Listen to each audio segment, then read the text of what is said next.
It's really too bad. And there he is looking at me like he's like, I'm not sure you should really be saying this.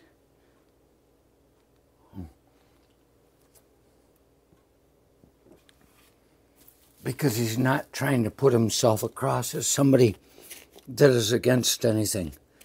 But just by saying what he thinks from his own perspective, there will be people that hold it against him. And there he is. It's Arnold Schwarzenegger. Be useful.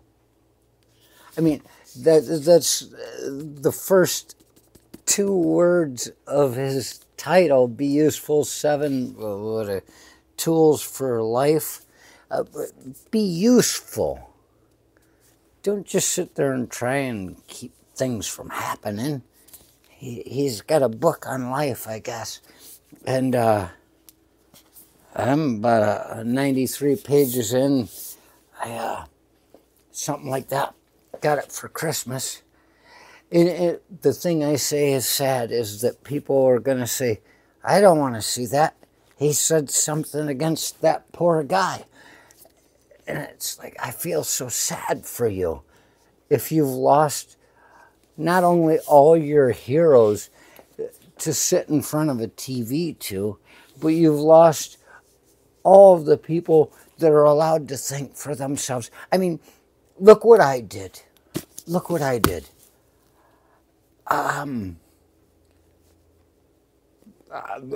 All through history in my life, my history, it's my story.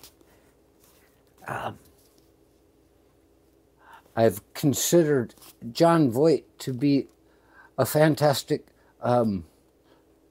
character actor. Can't remember how that goes. He's good at playing the part. I like his movies.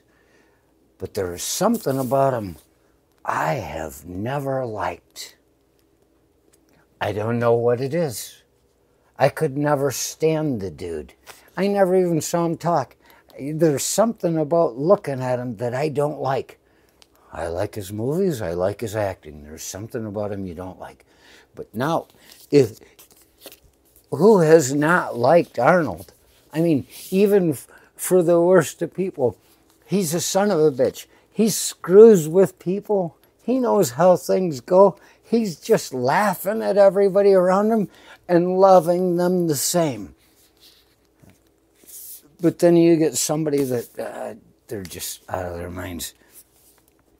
But I'm looking at this right here. See, that's what that's all leading up to. Is I'm still okay with Jon Voight movies. I don't know if I'd pay to see one if I thought it would be going into the pocket of a president. X. You even got me saying it.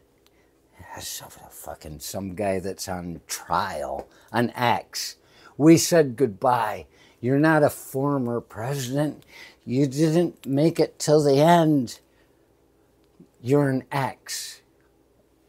Well, we decided to deal with what we had with the prenuptial agreement. Give me what you owe me. You fuck. All I ask is that you shut the hell up.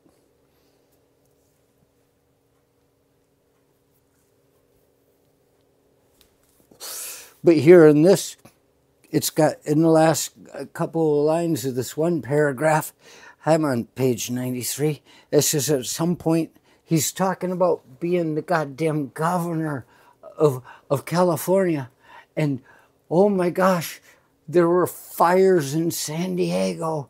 And, oh, he didn't ever want to be like the guy before, you know, down in Hurricane Katrina, down in Louisiana, whatever. He's like, they weren't prepared. So he learned from them, and he had everything prepared. He says, I've done everything I'm supposed to do. And he says there, they can't do everything, the thinking goes. At some point, they have to delegate and trust the plan they've put in place will work, and that people they've hired will execute the plan and deliver. So he's like, I did my job. But he's saying, you can't fucking do that.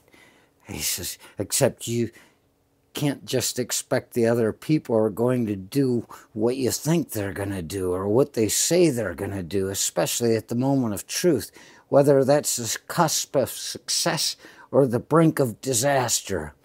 Making your dream come true often requires the same effort as preventing a nightmare scenario from occurring. Shit happens. I don't do an Arnold. Basically what he's saying is signals get crossed, people are lazy, some people are just plain stupid. If you have a job to do or a goal you're trying to achieve, or you've made a commitment to protect something or someone, and it's important to you that everything happens the way it's supposed to, it's up to you to follow through all the way. Airborne all the way, sir. He's talking about this. He went through a thing where he could have just let it be. But he went down to San Diego, in that area where 500,000 people were displaced, and people, they were getting moved to the Coliseum, the old San Diego Chargers place, and then Del Mar racetrack. People were being moved, and people realized, oh my gosh, we got another couple 100,000 people or something that are in a goddamn, they're in a hospice. They got moved to the racetrack, and they're like, all of a sudden you realize there are no cots for anybody. Why are there no cots for anybody anywhere? It's because somewhere in the interim, the storage place that held all the cots for a disaster changed owners, and they changed all the locks, and nobody had a fucking key. So he's like, what the fuck do we do here? And so he was there. Rather than just sit there and do nothing, he went down and made sure, because he knows what I just said. A lot of people aren't going to do what they're supposed to do, and there are going to be mistakes that are made, and somebody has to be there to make a decision. So there's not a damn telephone call that could take a half hour to get through, and all this fucking turmoil that's going on. And so, yeah. And then he talked about these people from the hospice. What about all the pills they need? And some woman came up to this one naval medic guy that was a nurse. He was an ex-naval medic. You know, that's what he was in his life. And he was the only nurse for all these people. And they're like, huh. And there's Arnold. And he said, woman says, oh, I really don't know what I'm going to do. I'm supposed to get my dialysis in the morning. And he's like, fuck. And there are no hospitals 150 miles around. And he's like, hey, if I know one thing, the military has guns and medical facilities. And so he got them all to goddamn Camp Pendleton to get their goddamn dialysis and save their lives. The moral of the story, he didn't fucking ditch on his people because he cares. Oh, shit.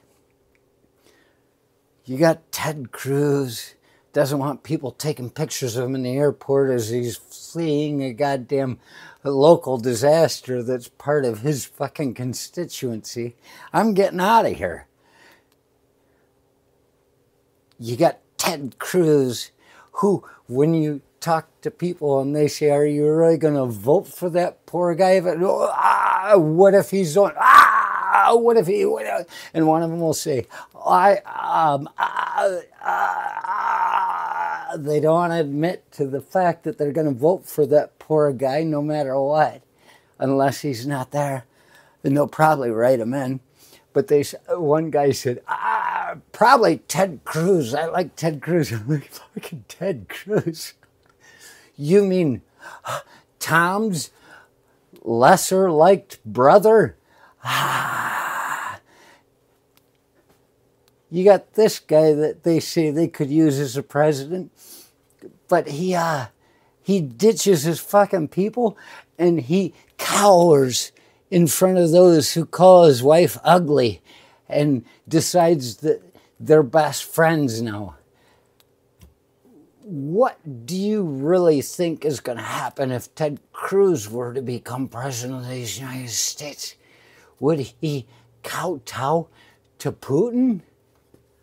I guess that's the way of things now. Just like the man that fucking demeans him, belittles him, and fucking makes him his own. This is the way, isn't it? Aren't we supposed to be just fucking subordinate? Come on, Arnold, save us. You and Morgan Freeman, you can do it.